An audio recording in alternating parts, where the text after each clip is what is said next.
Hello दोस्तों, एक बार फिर से आपका स्वागत है मेरे YouTube channel UPSC notes by Shikha में। फ्रेंड्स, आज मैं आपको मेन सिलेबस के बारे में बताऊंगी ताकि आपको अच्छे से सिलेबस समझ में आ जाए, और साथ ही यह भी बताऊंगी कि किन किन टॉपिक्स पर आपको ज़्यादा फोकस रखना है। तो शुरू करते हैं यूपीएससी मेंस के प्रश्न पत्र 1 से। प्रश्न पत्र 1 जो है वो निबंध का होता है, जिसमें 4 वैकल्पिक विषय दिए होते हैं, जिनमें से आपको किन्हीं 2 विषयों को चुनना है और इस पर आपको एक प्रभावशाली और सटीक निबंध लिखना है। आपको याद रखना है कि आपको अपने विचारों को निबंध के विषय के निकट रखते हुए क्रमबद्ध और संक्षेप में लिखना है। अब बात करते हैं प्रश्न पत्र 2 की। प्रश्न पत्र 2 जो है वो सामान्य अध्ययन का होता है, इसे GS 1 भी बोलते हैं। तो इसमें आपको Indian history, world history, Indian geography, world geography and Indian society, इसमें ये 5 विषय आपको दिए गए हैं।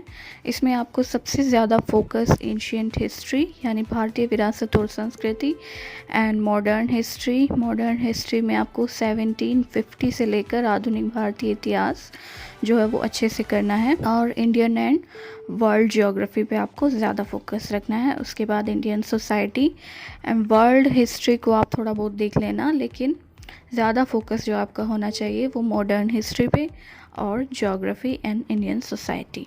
तो इसमें आपको फर्स्ट पॉइंट में आपको दिया गया कि भारतीय संस्कृति में प्राचीन काल से आधुनिक काल तक के कला के रूप, यानी कि आपको हड़प्पा सभ्यता से लेकर आधुनिक काल तक की कला के रूप, साहित्य, वास्तुकला इत्यादि सबके बारे में आपको पढ़ना है। उसके बाद 18वीं सदी के मध्य यानी 1750 से लेकर वर्तमान समय तक का आधुनिक भारतीय इतिहास, उसकी महत्वपूर्ण घटनाएं, उनके महत्वपूर्ण व्यक्तित्व, किन किन व्यक्तित्वों ने हमारी आज़ादी में योगदान दिया, जैसे नेहरू, चंद्रशेखर आज़ाद, सुभाष चंद्र बोस। तो इन सब व्यक्तित्वों के बारे में आपको पूरे अच्छे से जानकारी इकट्ठी करनी है, नोट्स बनाने हैं, वो हम आपको बना कर देंगे। इसके बाद आपको स्वतंत्रता संग्राम के विभिन्न चरण जो 1750 यानी से शुरू हो जाते हैं, वो आपको इसमें अच्छे से करने हैं। और सबसे ज़्यादा फोकस जैसे 1857 की क्रांति, उसके बाद जितने आंदोलन हुए, गांधी युग आया, जितने भी आंदोलन किए गांधी जी ने, वो सब आपको बहुत अच्छे से याद करने हैं। उसके बाद स्वतंत्रता के बाद देश के अंदर एकीकरण, राज्यों का कैसे एकीकरण किया गया, राज्यों की सीमाओं का पुनर्गठन किया गया, वो सब आपको अच्छे से पढ़ना है। उसके बाद विश्व के इतिहास में आप ये औद्योगिक क्रांति, विश्व युद्ध प्रथम द्वितीय, राष्ट्रीय सीमाओं का पुनः सीमांकन, उपनिवेशवाद वगैरह के बारे में थोड़ा बहुत जानकारी ले सकते हैं। उसके बाद इंडियन सोसाइटी आता है। इंडियन सोसाइटी में आपको भारत की विविधता पर फोकस रखना है।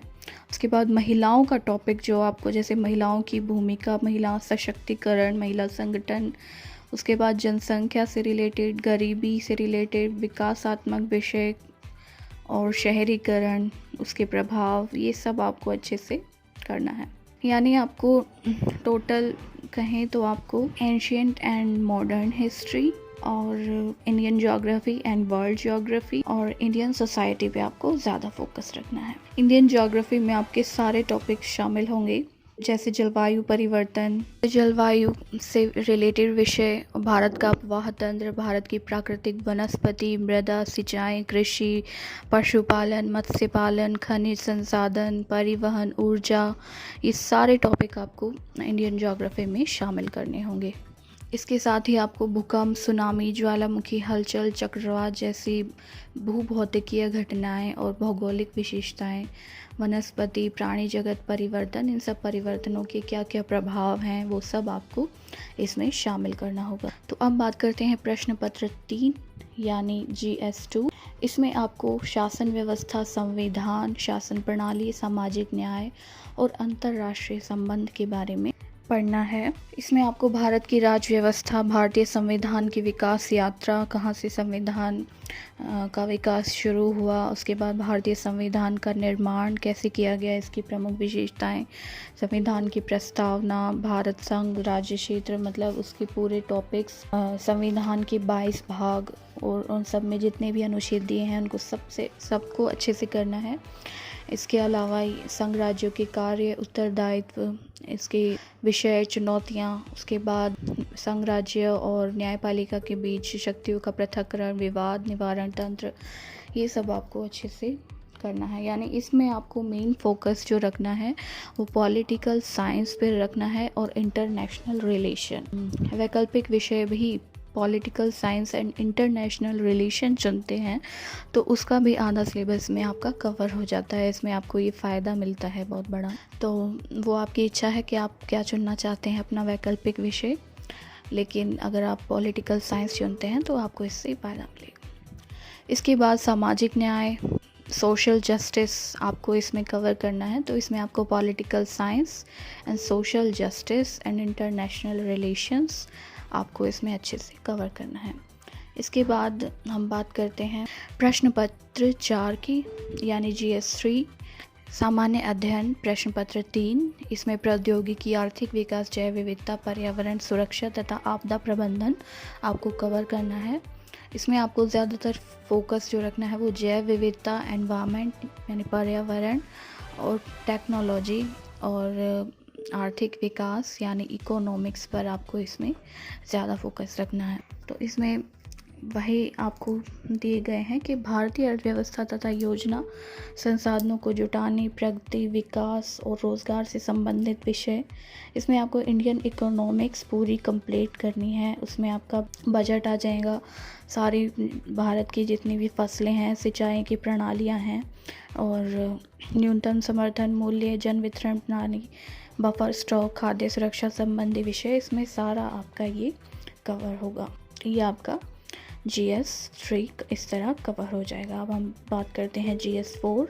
इसमें नीति शास्त्र, सत्यनिष्ठा और अभिरुचि, इस तरह के प्रश्न शामिल होंगे, जिसमें समाज से जुड़े हुए आचार व्यवहार के विभिन्न मुद्दे, उनसे सामने आने वाली समस्याएं, इनका समाधान किस तरह करेंगे, उसमें आपकी मनोवृत्ति का परीक्षण किया जाएगा। इसको आप 1-1.5 महीना अच्छे से तैयार कर लेंगे, 2-2 घंटे रेगुलर, तो ये आपका क्वेश्चन पेपर कंप्लीट हो जाएगा। इस तरह ये आपका है मेन सिलेबस, जिसमें आपको हमने बताया कि किन किन सब्जेक्ट पर आपको ज़्यादा फोकस रखना है। फिर प्रश्न पत्र 6 में आपको वैकल्पिक विषय चुनना होगा। उसके बाद आपका क्वालिफाइंग एग्ज़ाम होते हैं, उसमें आपको हिंदी या संविधान की 8वीं अनुसूची में शामिल, 8वीं अनुसूची में हमारी 22 भाषाएं शामिल हैं, उनमें से किसी भी एक भाषा पर आप पेपर दे सकते हैं। और दूसरा जो क्वालिफाइंग 2 है वो इंग्लिश में होता है। इसमें आपको क्वालिफाइंग नंबर लाने होते हैं सिर्फ 75, यानी 25%। ये क्वालिफाइंग पेपर हैं, इनको जब तक आप नहीं क्वालिफाइंग करेंगे आपके दूसरे पेपर चेक नहीं किए जाएंगे। अब हम टॉपिक वाइज आपका सिलेबस कवर कराएंगे, तो हम हिस्ट्री से स्टार्ट करेंगे। इससे पहले हम आप आने वाली वीडियो में आपको बताएंगे कि आप कौन कौन सी बुक लिस्ट यूज़ कर सकते हैं नोट्स के अलावा। लेकिन आपको नोट्स के बाद आपको, हमें नहीं लगता कि कोई भी बुक्स यूज़ करने की ज़रूरत पड़ेगी, लेकिन फिर भी अगर आपको लगता है कि आपको थोड़ा और पढ़ना है तो फिर हम आपको उसकी जानकारी अगली वीडियो में देंगे। दोस्तों, अगर आपको हमारी ये वीडियो पसंद आई तो आप हमारे चैनल को लाइक करें, शेयर करें और सब्सक्राइब करें। धन्यवाद।